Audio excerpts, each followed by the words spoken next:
Goeiedag en baie welkom. Dit is Woensdag, ons is terug by wat sê God in sy woord oor.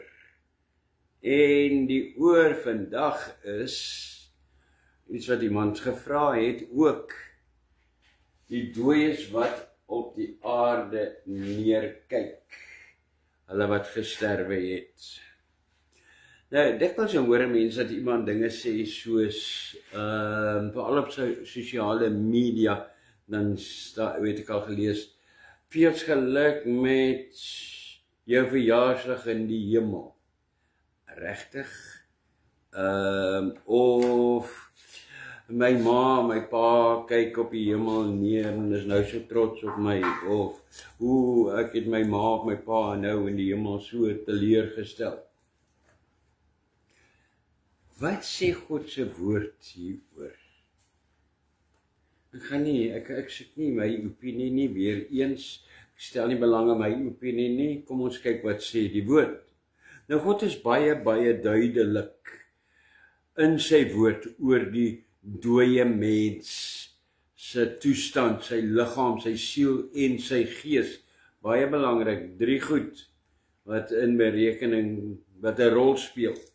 Liggaam, siel en gees. Omtrent die liggaam en die siel sê God hierso in Prediker 9 vers 5 en 6. Die dooies weet glad niks nie. Hulle liefde sowel as hulle haat, ook hulle naaiwer, het lankal verdwyn. Dan staan daar so in vers 6, daar is geen werk of oorleg of kennis of wysheid in die doderyk waar jy heen gaan nie. Amen. Niks nie. Ok, wat sê die Bybel nog? Dit al, Psalm 146 vers 4 lees, daar so staan, met die dood keer die mens terug na sy aarde toe. Op hierdie dag is dit met sy planne gedaan. Finish en klaar is goeie Afrikaanse woord vir gedaan. Okay. En dan as jy net na hierdie 2 teksies kyk, dan is dit baie duidelik dat die persoon wat dood is, hulle kan ons nie hoor nie, hulle kan ons nie sien nie, ek dink ek het 'n prentjie, ja. Hulle kan ons nie hoor nie. En die Bybel wys ook nêrens te sê die Bybel. Baie belangrik, hoor hierdie. Nêrens dui die Bybel aan dat die mense onsterflike siel het. Wat by die dood na een of ander geestesryk gaan nie. Hy praat van die siel en die liggaam, hulle is dood. Hulle is nie in staat om ons te seën nie, hulle is nie in staat om onheil oor ons te spreek nie, hulle is nie in staat vir enige iets nie. Die dooies is soos wat die woord sê, die woord dood, die dooies is dood. Hulle is lewenloos en hulle bestaan nie meer nie. Nou kom ons, wat het Jesus gesê daar in die Nuwe Testament? In Johannes 11 vers 11 het Jesus self gesê met die dood van Lazarus, was dit sy woorde, ons vriend Lazarus slaap, maar ek gaan hom wakker om hom wakker te maak. Dit was 'n slaap soos die dood. Hulle sê ons sê mos baie keer as iemand slaap, hy slaap wat dood was. Ja. Die oorspronklik woord wat Jesus hier gebruik vir slaap, hy slaap, is interessant. Hierdie woord is 2 woorde. Ioniosikonos. Weet jy kan nou Grieks praat soos 'n boffin. Ioniosikonos. Maar dis net hoe jy dit uitspreek. As jy het gaan sien hoe het regtig lyk, dan gaan jy doodskrik. Ioniosikonos wat beteken? Nie net slaap nie, swak vertaal, dit beteken 'n ewige slaap, om nie weer wakker te word nie. Sy planne, sy alles is klaar, is verby. Hy is in 'n ewige slaap. Dit is wat Jesus daar gesê het. So, die dooies se liggaam en siel is, wanneer hulle dood is hulle dood. En dan wag hulle tot later, wanneer daar so 'n opwekking gaan kom. Maar, dit is die liggaam en die gees, die liggaam en die siel, omtrent die mens se gees, sê God ook weer heel wat ander goed. Alhoewel die mens sterf,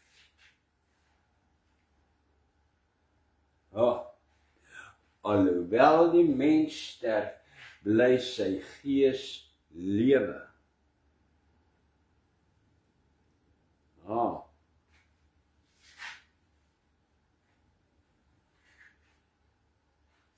Oor die gees wat dan lewe, sê hy oor die gees van die geredde baie, en hy sê iets oor die gees van die ongeredde baie. Die gees van die geredde wie die ewige lewe het, daarso staan in Johannes hoofstuk 11, vers 25 en 26, Jesus sê vir haar, ek is die opstanding en die lewe, wie in my glo sal lewe, al het hy ook gesterwe. Sy gees, die oorspronklike teks, want sy gees sal aanhou lewe. En elkeen wat lewe en in my glo sal nooit sterwe tot in ewigheid nie. Glo jy dit? Amen. Right. En nou wat dan van hulle wat ongered is? Nou hulle wat ongered is, wat God nie geken het nie, Jesus nie geken het nie, sy gees bestaan op 'n plek. Hierdie ouens wat gered is, net so toevallig om dit te noem, hulle siele, hulle geeste is ook op 'n plek.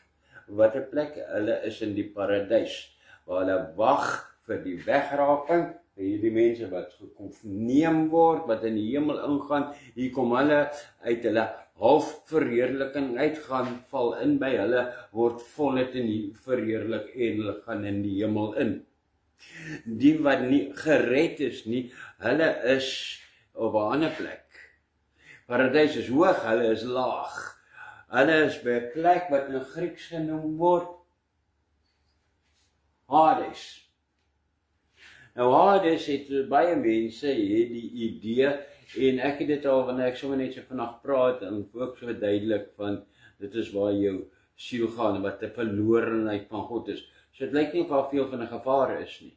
Maar as jy regtig gaan kyk wat die Woordeboek sê oor Hades, is dit baie gevaarliker as dit. Hades beteken onder andere dit, nie onder andere nie, dit is die betekenisse. Dit is die doderyk word dit ook genoem, en 'n plek van verlatenheid, dit is wat ons van weet, van verlatenheid van God, waar pyn ervaar word.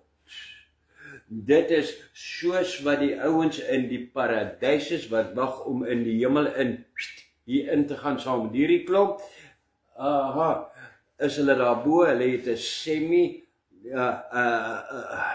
verheerlikding, hulle het 'n soort van vooraf hemel wat hulle ervaar in die paradys. Net so maak dit dan sin. Hierdie ouens in Hades is 'n vooraf, dis nog nie die hel nie. Nou dit is, kom ons sê, dan noem dit dan ook 'n vooraf hel waarin hulle is, wat nie net 'n verlatenheid van God is nie. En baie predikers het hierdie ding, dat mense is nie bang om vir die hel of niks nie, want die dood is maar net, is 'n verlatenheid van God. Nee, weet jy, daar in die verlatenheid van God is daar ook al klaar pyniging wat veroorsaak word. Nou, en daar's bewyse hiervoor in die Bybel. Nou, so hulle is daar so. En hulle wag daar so tot wanneer.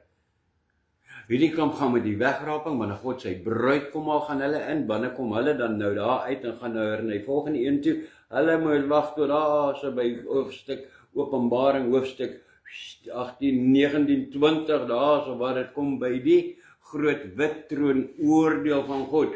Openbaring 20 vers 11, 12, 13, 14 en 15. En dan word van daar af, dan sê hulle, okay, nou word julle in die poel van vuur gegooi, terwyl die ander daar bly. Dit is wat gebeur met die dooie mense. In Lukas, hoofstuk 16, baie interessante gedeelte wat baie mense wil aanhaal en sê, ja, daar kan op die aarde gesien word oor wat daar gebeur. In Lukas 16, as van vers 19 tot 31, dan beskryf Jesus hy sal sê, dit is 'n gelykenis, dis min 'n gelykenis, dit is 'n beskrywing van lewe na die dood. Die beskrywing daarso tussen die lewe van die boemelaar en van die ryk man, en hulle lewe na die dood. Daar staan geskrywe in daardie verse, en daar was 'n ryk man, en hy het purper en fyn linne gedra, en elke dag vrolik en weelderig gelewe. Purper is pers en fyn linne, dit klink vir my soos die paus, maar kom ons lees maar aan. En daar was 'n bedelaar met die naam van Lazarus. Nee, okay, kom ons lees net aan. Ek wil net sê, maar elke tweede ou se naam is nou Lazarus. Ek raak nou skoon die mekaar met al die Lazarusse. Wat vol swere voor sy poort gelê het, die ryk ou se poort. En hy het verlang om hom te versadig met die krummels wat van die ryk man se tafel val. Ja, selfs die honde het gekom en sy swere gelek. En toe die bedelaar sterf, is hy deur die engele weggedra na die boesem van Abraham.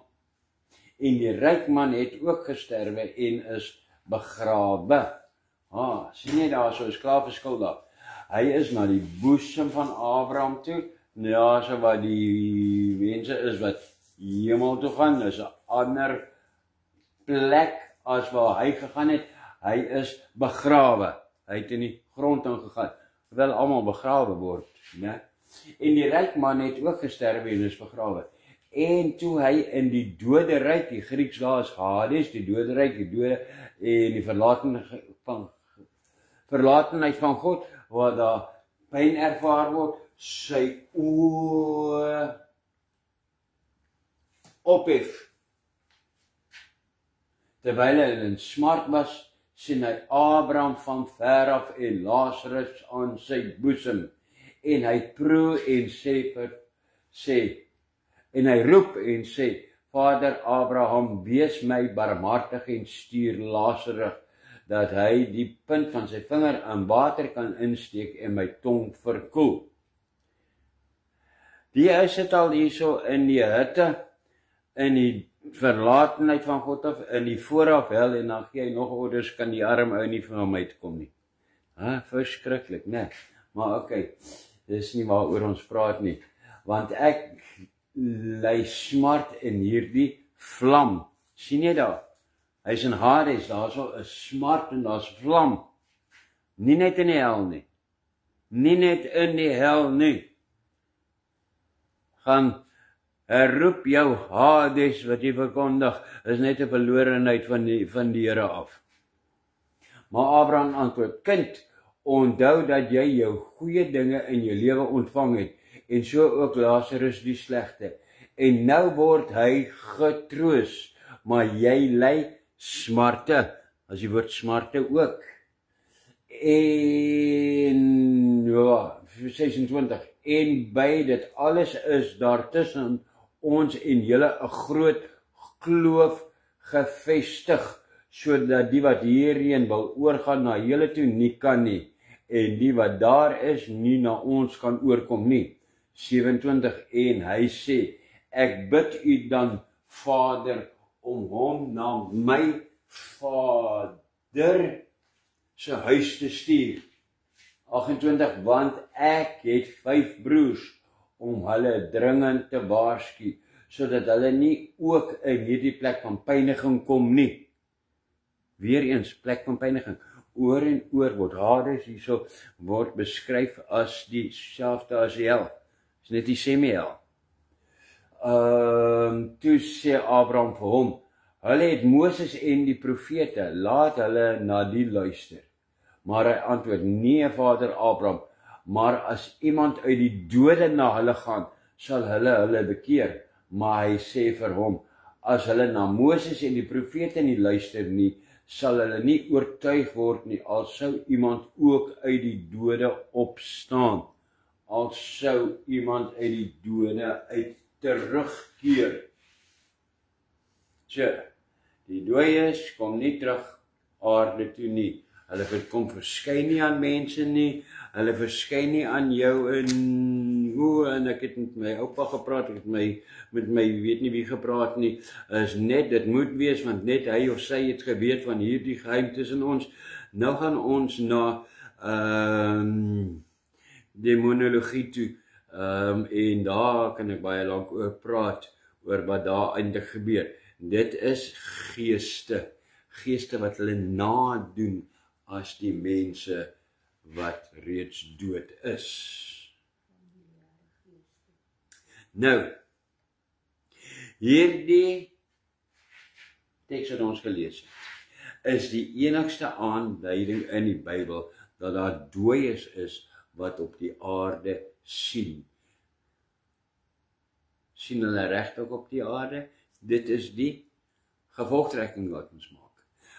Nêrens staan daar dat hy op die aarde gesien het nie. Hy het gesê, ek het broers, stuur hulle om hulle te waarsku.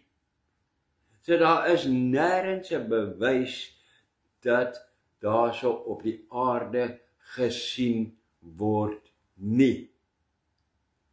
Nêrens in die Bybel is daar enige aanduiding dat die gereddes uit die paradys uit op die aarde sien nie.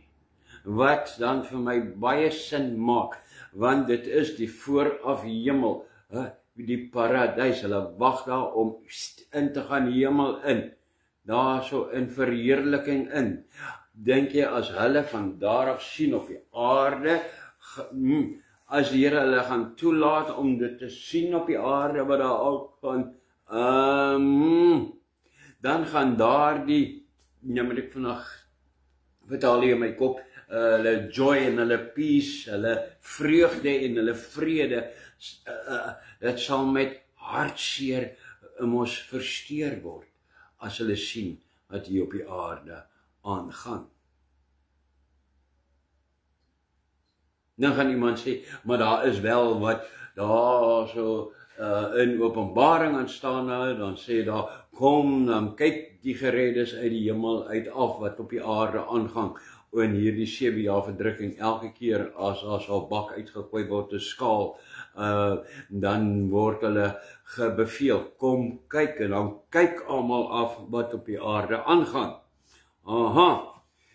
Dan is hulle lankal dood, hulle is lankal in die hemel, hulle is lankal verheerlik. Dan kyk hulle vanuit die hemel uit af op die aarde neer. Nie vanuit die paradys uit of 'n ander plek nie, met nie 'n volle verheerliking nie. Met ander woorde, hulle kyk op dieselfde manier as wat God dan sal kyk vir ons. So gaan hulle dan kyk na die aarde toe. So denk weer mooi as jy volgende keer sê, maar jy weet nie wie of whatever, kyk vir my op die aarde en hou my dop en al sulke goed. Ek weet, baie van die ou mense, ons ouers en goed, het baie van hierdie, ek sê altyd die streaks, en hulle gebruik om ons te kry om iets te doen. My ma het altyd vertel, ja nee, en hulle kyk vir julle. Mense dan sê, skaam, nooit laat ek dit nie doen nie. Ander ding was, ons gaan almal eendag voor die Here se regterstoel staan. Nee maar, jy is verkeerd, ons gaan nie almal voor iets aan nie. As ek in 'n ry staan, wat die regterstoel toe gaan, moet ek weet, hierdie is die ene, ons het klaggebrande, ons het net nou al begin brand en gepynig gewees. Dit is die lyn, is dit 'n lyn? Die tou, die queue man, die goeie Afrikaanse woord. Die queue na die verderf toe, na die hel toe. Die gereddes sal reeds in die hemel wees, reeds agter die troon staan. Ons gaan nie almal daar verskyn nie. En so is daar baie sulke goed wat ons gesê is, waar partykeer mooi klink, en wat goed klink, of vroom klink, of miskien hartseer 'n bietjie wegvat van mense, of whatever, maar dan is dit ver van die waarheid af. Dit is wat God sê oor dooies wat op die aarde sien. Hulle sien nie. Reg. Tot volgende keer. Wat 'n voorreg in die Here se genade om sy woord vir jou te bring en wat dit beteken in hierdie goeders wat ons lank mee worstel en vra. So en niemand ooit gevra het nie, of wou vra nie, of dit skaam is om te vra, of ons nie mag gevra het nie. Ek wil jou aanmoedig, vra gerus. Ek sal dit vir jou verduidelik so, sonder om enige naam te noem. Tot volgende keer. Shalom, vrede vir jou.